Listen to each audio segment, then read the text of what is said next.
Welcome to the Fishwives Club podcast.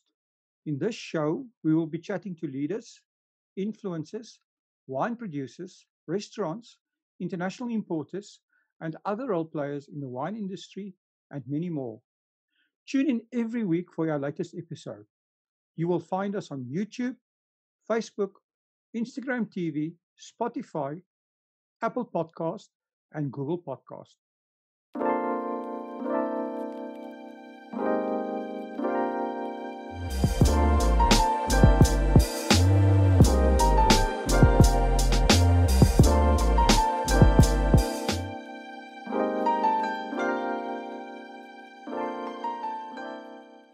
Good day, everyone, and welcome back to the Fishwives Club podcast.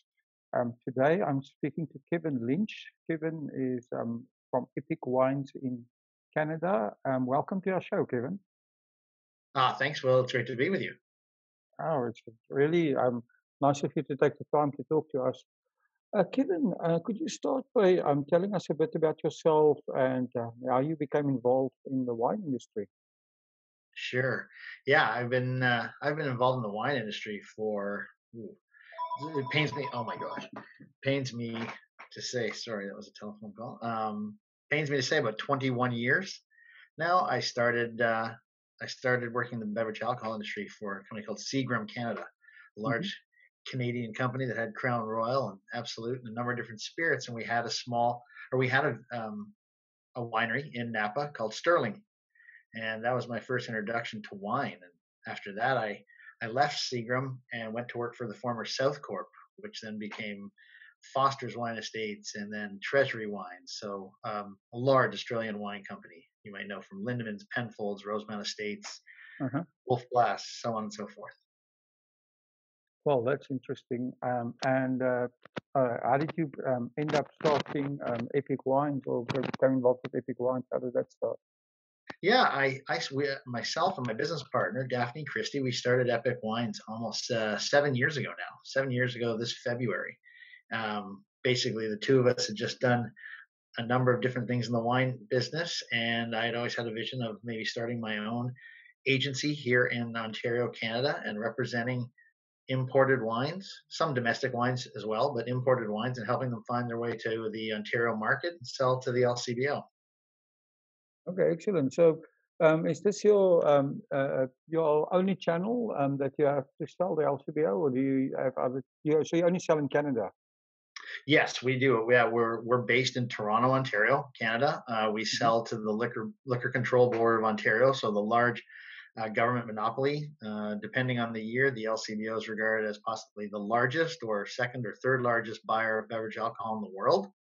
So we are predominantly working with the LCBO. We do work with some other government monopolies in Canada, in some of the other provinces, like Manitoba and Nova Scotia and Saskatchewan, some of the other places. But predominantly, we are based in Ontario. What's the service that Epic Wines actually gives to the wine producer? Yeah, so we do a number of things. So we're what we call a full service beverage alcohol or wine agency. And in Ontario, the way it works is we help imported wines, so wines from around the world and all the different wine growing regions. We're essentially their sales and marketing arm here in the province of Ontario and in Canada. We sell the product that we find from our partners to the buyers at the LCBO. We have salespeople that then go in and to the retail stores and the restaurants and on-premise shops and sell the wines to not only the retail stores but the restaurants. We help with compliance and logistics and pricing and essentially all the trade marketing that we do in the market. We try and help our suppliers who then possibly, like the Fishwives, have a larger, broader brand marketing plan because the Fishwives is sold in so many countries around the world. We try and then take that, tailor it to our business here in Ontario in order to build some brand exposure for the brand and the wines. Oh, that's amazing. So, how did you get involved with South African wines? You know what? I've been selling South African wine for the better part of Oh, let me think. It's probably going close to 16 or 17 years. In a previous career before I started Epic Wines and Spirits 7 years ago, I worked for a large, pardon me, Canadian distributor, and we represented Distel. So we had wines like Oh, okay. Nederburg, um, Obiqua was another one. There's a number of different South African wines we sold from Distel, and now we work with mainly smaller, um, family-owned, wine brands, wine companies, or wineries from South Africa. Oh, that's awesome. So, how long have you been selling South African wines then? Yeah, well, we've been selling. So Epic's been selling South African wine since our very start. We started working 7 years ago. We started working with Thomas Webb, who's the owner of the family-owned business of Salima Mountain Vineyards and Stellenbosch, and just recently we started working with the Fishwives Club and Patrick. Oh, that's amazing. Tell us, if the producers out there and they're looking to start selling in Canada, what do you guys look for in a producer, and what does the producer need to do to get your attention? Right, great question. The Fishwives is a great example. They uh, they have just an outstanding package and label. It's one of those. It's a brand that just it jumps out at people. So obviously, like there's lots of wines out there and lots of labels, and people are very proud of their family labels, and that's great. And there's a certain place for all labels and brands. However, I think that depending on whether you are a more commercial wine, so you're looking, something that does more volume, it's priced more every day for people to buy all the time. You want to be more, fun and attractive and something that really stands out. I think that that's very important nowadays. There's so much wine out there from different countries, and especially in the new world where you've got South Africa, New Zealand, Australia, Chile, Argentina, North America, so California. You really have to have your marketing hat on and make sure you have a wine brand and a label that has a story, that has something to say, and then obviously it has the juice in the bottle to back up the story and the attractiveness of the package. Well, it sounds interesting. I think, especially with the market the way it's now, with everything going on, it seems like if you focusing on brand building, this helps to make it successful. And the Fishers Club has been quite successful in the short time it's been in Canada. Can you tell us a bit more about that? Sorry, the last part of your question kind of broke up a bit, Will, but you said, yeah, in terms of the short period of time for the Fishwives, yes, it's been very successful. The brand is really, it's, just the brand and the story behind the brand on empowering women, and to some of the great small little marketing tools that the Fishwives team have developed, like their neck tags that have just some fantastic sayings, I think has really resonated with consumers. It's great wine, first and foremost too. So when you get a Sauvignon Blanc, that's the one wine that we sell right now here in Ontario, and it's really really resonated with consumers because the taste is fantastic. It's not overpowering. It doesn't have, to me, some characteristics from Sauvignon Blancs can be very very um, not overpowering, but very, it can either be love or hate. Whereas this wine kind of appeals to all different types of palates. People can drink it on its own or with food, and enjoy it the same. Oh, that's awesome. Do you see a market for some of the other cultivars as well? Yes, like well, yeah, like the South African. Sorry, I think your question was, what's it like, in terms of the South African wine market. There's, Mm. it's been dominated by big brands like Two Oceans, Fleur de Cap, um, a number of others, and I think that the South African wines in Canada is in kind of need for a refresh, and probably to bring in some new brands and some new products that I think appeal to the younger generation and younger consumer.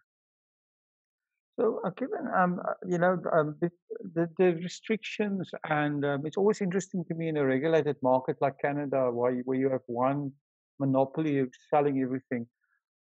Ultimately, today consumers want to interact with the brand, and if you really want to build a brand, you need to interact with your ultimate end buyer. How can brands do that more? Is it even possible? Besides uh, things on the shelves, is there other things that we can do to talk to those consumers and show us more of what the brand's about? Yeah, so that's a great question. Well, basically, you're right. In a government monopoly, like the LCBO is a world class retailer, but they use their own branding in their own stores. So they have begun to relax that a little bit and allow producers, wineries, distilleries, breweries to kind of use some of their branding in their stores to an extent. But it doesn't always give this. It doesn't always, I guess, translate the same message that necessarily maybe the the brand producer wants to. So I think that nowadays, with everything that's happening with what the world is going on, and a lot of social distancing, and not even be able to really interact inside retail stores, pardon me, the ability to communicate to our consumers, whether through all social media channels, is the best way to get to them. Television and radio advertising, and even print advertising, or out of home, can be very expensive. So finding a balance, or finding something that can be really have an economical return for the brand, but still be able to communicate to their consumers. So that's why we find that whether being using any one of Instagram, Facebook, um, a number of different platforms that we can communicate with the consumer, in the means in which they're using the most now. Oh, that's interesting. You know, as you say, people's attentions are basically on their phones all the time. And we find that in most markets that, I'm not sure about the Canadian market, but that attention on social media advertising is underpriced in relation to, like you said, radio advertising and other means of advertising are quite expensive. Are there any regulations regarding, can you place ads on social media in Canada for wine, or is it only, can you only communicate? No, yeah, absolutely. So you can place ads through Facebook, through Instagram, just to name two. Um, there are obviously, yes, there are regulations in Canada on what you're allowed to put in the ad. For example, Mhm. a consumer cannot be shown, or sorry, a person cannot be shown consuming a beverage alcohol. So they can't be actually holding a bottle or a beer or can or glass of wine to their lips and actually drinking it, but they can be shown in a setting where they might be, in a backyard barbecue, or at a party, and the wine is in the glass on the table with the bottle near it, and that is kind of what you're allowed to show in terms of, you know images, in terms of beverage alcohol. But um, those types of images, those still shots that nowadays are becoming more and more important, whether we put it on Facebook or Instagram, it's showing kind of what the brand image is, but it also we also want to be able to show the bottle and the label, and then be able to tell a short story, if we can, about the brand. What's interesting about, our marketing at the Fishwives Club is that we've used a lot of marketing that actually never show the product because it's such an aspirational brand. We show just somebody in a setting in a mountain lodge with snow, just with Yeah, sitting and enjoying something. It might not even just a woman reading a book. There might not even be a glass of wine, and it still works. right. Very interesting. No, for sure. It's about it is. It's about it can be sometimes about a way of life, or an image, or the way you want to see yourself. And then people really identify with brands that they feel fit the image that they want. Right. I think that's right, and also like you said, I think what's very very important, what consumers want to hear is the story behind the brand. And I think that is where a lot of brands can learn in these times. As you know, in South Africa, we're sitting with a complete um, alcohol ban at the moment, and Yeah. also with a glut of wine because of that. I think there's like 300 million liters of wine in surplus. So if you're just competing on price, you're basically going to go nowhere. So the guys that are not brand building are going to lose out over time. Um, Yes. Yeah, I think for sure. I knew, obviously I know of what the situation is like in South Africa and the total alcohol ban right now, which is very disappointing for me to hear, for sure. Um, and that there will be eventually a glut, I'm sure. And then there will be some producers that will just want to sell in order to move the wine, and they will sell it, at a break even or even a loss. But that doesn't do anything for your brand, and frankly, that will only end up hurting a brand. That is Um, unfortunately true, yes, and it is happening already because some guys are desperate to get their cellars empty for the new harvest because we actually the sad thing about this year is we're actually having quite a good crop, which is really, yeah, yeah, it's almost uh, uh, it's a bit ironic. Um, figures. yeah, because it's been drying the wine areas for a number of years, and this year it's been raining quite nicely, and there's going to be a bumper crop, so that's Huh, interesting. interesting. You also mentioned, the changing times and stuff like that, and the coronavirus has forced almost everyone to rethink their business models. Do you guys have any changes or new ideas in mind? Yeah, we've certainly taken the last 10 months to make sure that we're looking at the alternatives. The biggest alternative for everyone, at least in this market, I'd say anybody in North America or even possibly around the world, is that with the change in times, we've all had to focus more on our e-commerce business and having the ability to sell wine from our website, and then having it delivered to consumers at home.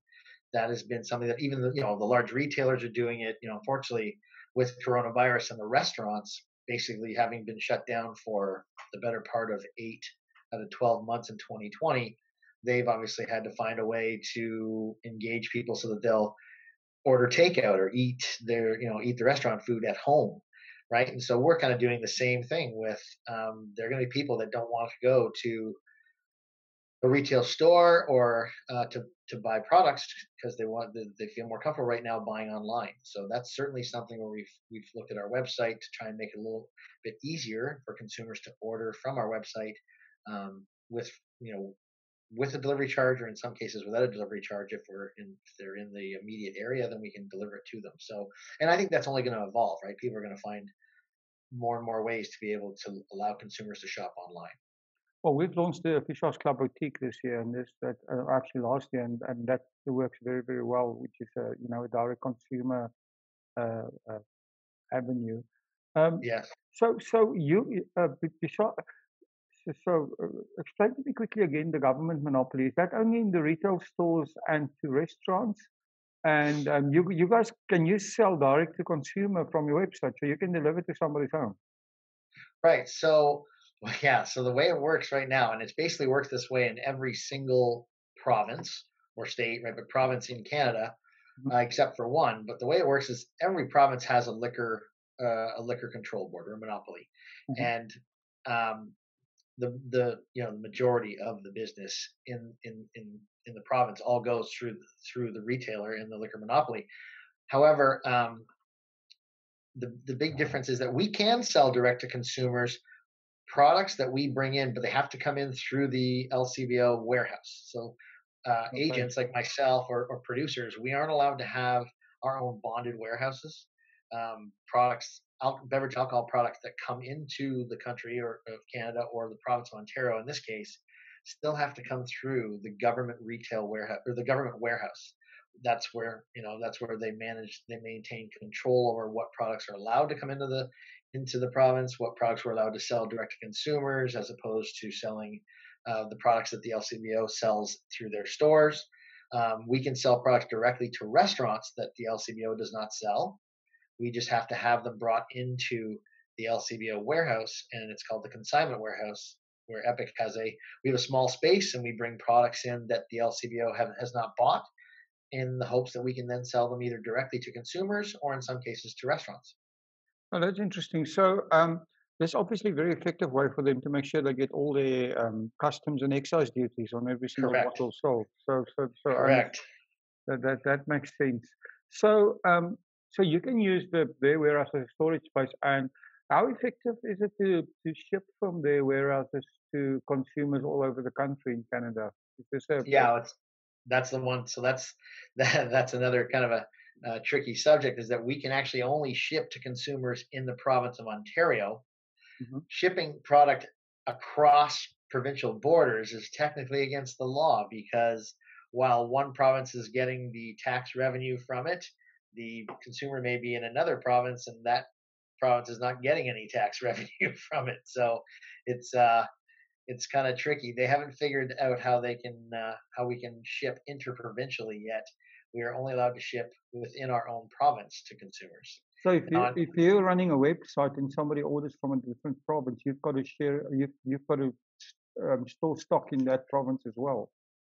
either that, or I have to then hopefully have another someone like myself, an Epic Wines and Spirits, or another agency based in that province that would like to then sell, or that sells the same brand. So, for example, if it's I Fishwives, get it.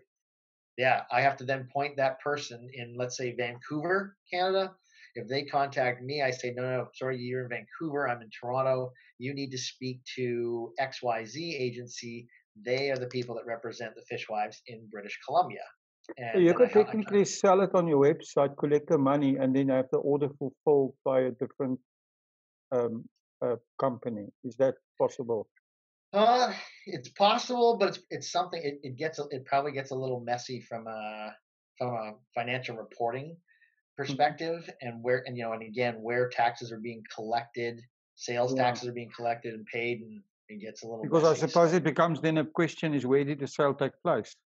right, exactly, Mm. yeah. The consumers in one city, but the sale might be taking place in another city, and so yeah, it gets a little muddy. The But waters don't do. you think that is the future though? That people come to a website like Epic Wines, they buy a product and they can get it delivered wherever they are. Yes, yeah, for sure. That's why we continue to look at, okay, how do we expand the reach across all the parts of the country? How can we make it effective, effective and efficient to either ship product across the country or have it available in other parts of the country, so that I'm not shipping something from Toronto to Vancouver, but it's basically from somewhere in Vancouver to another part of Vancouver, and that would be much easier for sure.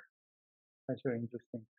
Given that, this shows you how the markets can change, right? So, Right. I mean, you've been in this game a long time. So what is the most important thing that you've learned from your wine journey? It's a great question. Again, it really comes down, in the end, it really does still come down to um, a couple of things. One, you always the brands. There are brands that are tried and true, and they've been selling for a very very long time, and they've done very well. But they've maintained the quality of the wine inside the bottle. Over decades of time, they continue to make the same consistent great product, which is really really important. And really good producers also understand that what their brand was 20 years ago needs to evolve. It can still be the same brand, but it needs to evolve and be refreshed and grow with the times, and grow with the consumers in terms of what people are looking for. So those two things is continual innovation and evolution of a brand is very important, but also maintaining the quality and consistency of the product that's being consumed is what keeps people coming back. That's amazing. And isn't that what the French champagne houses has been doing for so many years so effectively? Correct. Yeah, exactly. That's what they're able to maintain year over year. And it's tough because essentially, in the end of the day, wine is we're an agricultural product. It's Mm. farmers, and they have to deal with what Mother Nature gives them. So it can be very difficult, year over year. You never know. Just like you said, in South Africa, you have a bumper crop this year. Meanwhile, it's hard to say you can't sell any wine right now in South Africa. And then there are years when you could possibly be selling your wine all over the globe, but Mother Nature doesn't cooperate, and you get some of the smallest yields you may have ever had. So it's a testament to the winemakers and the people that are on the farms that learn how to kind of roll with the punches and do what they do in order to continue to make great product and as much as possible for whatever Mother Nature gives them. I think that's a lot of people forget is about wine. It's not a product, like made in a factory. No. It's actually a agricultural product, farm. So that's interesting you mentioned that. Given something else that I'm interested in is the actual wine industry in Canada. Is that how big is that and is that growing? Yes. Well, yeah. Frankly, I can tell you that basically, at least over the last little while, we've been now working on the terms, pre-COVID and post-COVID, because of what kind of happened, in February of 2020, when everything was kind of back to where what we used to know. Wine was growing slightly, or if not flat. Obviously, spirits have made a bit of a resurgence here in Canada. Ready to drinks, so the alcohol, the low alcohol, carbonated products that you see in North America, in Canada, and the United States, a lot have made a large resurgence. But wine has kind of continued along after COVID hit, and there were lockdowns in place and stay-at-home orders and no places to go to eat out. The wine business has grown again. Before COVID hit, there were a number of different countries that would have been in decline year over year. Now, just about every single country, I would say every single country from around the world that we import into Ontario, is growing again because of the consumer response to COVID. Basically, if we can't go anywhere, well, we're going to have to entertain ourselves at home, and I guess we're gonna.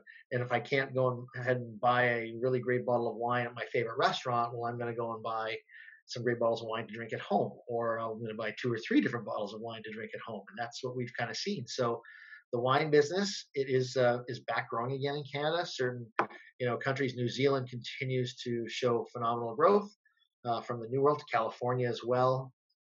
Being here on the eastern side of Canada, a little closer to Europe, there's a fairly large European influence. So Italy and France are very, very big and strong categories. You get some emerging categories like Spain and even, I would say, and then from a white wines perspective, South Africa, white wines have continued to grow. So it's kind of it's all over the place. But yeah, but more or less all of the categories are now growing once again. Do you have any local production? Yes, we do actually. Yeah, we have a very large, a pretty significant Ontario wine. So we have 2 really predominant wine growing regions in southern Ontario, kind of where I am, close to the Niagara Peninsula, so close to Niagara Falls. If you're familiar with Niagara Falls, the Niagara on the Lake area is a fairly large growing region. Across the country, over in British Columbia, there's the Okanagan Valley, which is on the east side of the Rocky Mountains, and it's right at the northern tip of the Sonoran Desert. So they've, while they have a climate that is really conducive for growing red wine and strong, big Bordeaux varietals, in Ontario here, because we're southern, but we're right on the Great Lake of Lake Ontario, you get more of a climate similar to Burgundy. So we can make Pinot Noir and Chardonnay, and some whites can make some Bordeaux varietals, but typically it doesn't get dry enough or really, really hot enough in order to produce super strong Bordeaux reds. But yeah, those are the 2 predominant ones. There are other areas in Canada that are growing wine, not to the same extent as Ontario and British Columbia. Oh, very, very interesting. Kevin, it's great. It's been great talking to you. Thank you. Can you give us your very own wine quote? You can steal one if you don't have one.